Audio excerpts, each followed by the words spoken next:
From the start, kasama ko ni Darling sa paggawa ng kanyang mga project. Kaya eto, hello and welcome to my vlog. Ang gawin ko lang naman ay yung kayang-kaya ko lang yung iabot lahat ng kailangan niya. Kailangan din, alam ko lahat ang tawag sa kanyang kakailanganin upang hindi ako mamali. At habang wala pa siyang pinapaabot, eto, nagbibideo ako para naman makita ko kung paano niya ginagawa yun. Charat.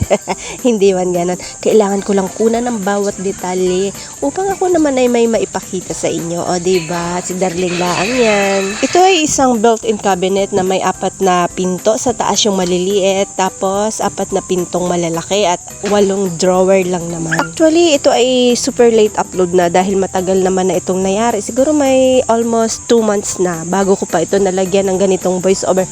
Pero kahapon talaga na i-upload ko na ito. Ang nangyari, nilagyan ko lang siya ng music at walang voiceover. Kaya ayun, hindi raw siya mamomonetize.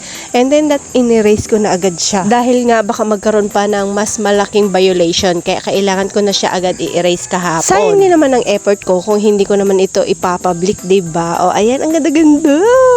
May kasabihan nga, simplicity makes beauty. Wow!